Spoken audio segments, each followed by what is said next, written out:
हरि ओम। जय श्री राम।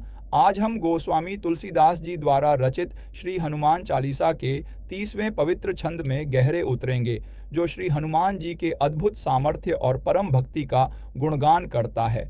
चौपाई है, साधु संत के तुम रखवारे, असुर निकंदन राम दुलारे। इसका अर्थ है कि हे हनुमान, आप साधु संतों के रक्षक और संरक्षक हैं। आप सभी असुरों का नाश करते हैं और आप श्री राम के परम प्रिय हैं। हे पवनपुत्र, आप साधु संतों के रक्षक और संरक्षक हैं। आपके स्मरण मात्र से एक अभेद्य सुरक्षा कवच बन जाता है। जो सत्य और धर्म के पथ पर चलते हैं, आप उनकी हर प्रकार से रक्षा करते हैं। आपकी कृपा से मन से दुर्विचार और भय दूर होते हैं और हम सत्कर्मों में लीन हो पाते हैं। जैसे स्वयं गणपति विघ्नों को हरते हैं, आप केवल बाहरी शत्रुओं का ही नहीं, बल्कि हमारे आंतरिक असुरों, काम, क्रोध, लोभ, मोह, मद, मत्सर का भी संहार करते हैं। ये ही वे विकार हैं जो हमें अशांति और दुख देते हैं। आपकी शक्ति से जीवन के हर क्षेत्र में आने वाली बाधाएं, जैसे कि करियर में अड़चनें,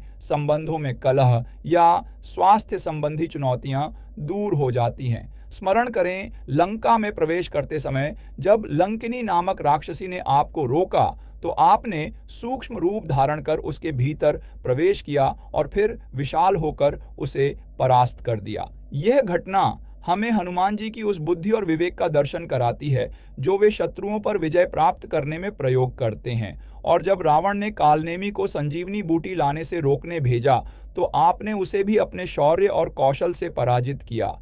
ये कथाएं हमें सिखाती हैं कि हनुमान जी हमारी हर उस बाधा को हटाते हैं जो हमें हमारे लक्ष्य तक पहुंचने से रोकती है। हे राम दुलारे, आप श्री राम को अत्यंत प्रिय हैं। वे आपको अपने प्राणों से भी बढ़कर अपने भाई भरत के समान मानते हैं। आपके हृदय में श्री राम, लक्ष्मण और माता सीता सदा वास करते हैं। यह गहन भक्ति ही आपको ऐसी अतुलनीय सामर्थ्य प्रदान करती है। जो भक्त आपको भजते हैं, उन्हें श्री राम का भी आशीर्वाद प्राप्त होता है, जिससे जीवन में अतुलनीय सुख, धन, ऐश्वर्य, मधुर संबंध और करियर में अद्वितीय सफलता आती है। आपकी कृपा से भक्त को निर्भयता, अदम्य साहस और ऐसी विवेकपूर्ण बुद्धि प्राप्त होती है जिससे वह हर चुनौती का सामना कर सके और अंततः परम सिद्धि को प्राप्त हो। इस चौपाई का सार केवल शब्दों में नहीं, यह तो हृदय की अनुभूति में है। ये हमें यह स्मरण कराता है कि जब हम स्वयं को धर्म और सेवा के मार्ग पर समर्पित करते हैं, तो श्री हनुमान जी की सुरक्षा और आशीर्वाद स्वतः ही प्राप्त होते हैं। ये जीवन को प्रेम और निस्वार्थ भाव से जीने का संदेश देता है, जहाँ प्रत्येक कार्य श्री राम की दिव्य इच्छा का ही एक अंग बन जाता है। अपने अंतर्मन में इस शाश्वत सत्य को धारण करें और अनुभव करें कि कैसे उनके पावन नाम का निरंतर जाप आपकी चेतना को रूपांतरित कर सकता है। ये केवल एक मंत्र नहीं, ये जीवन जीने की एक दिव्य कला है, एक शाश्वत संबंध है जो हमें परम सत्ता से एकाकार करता है।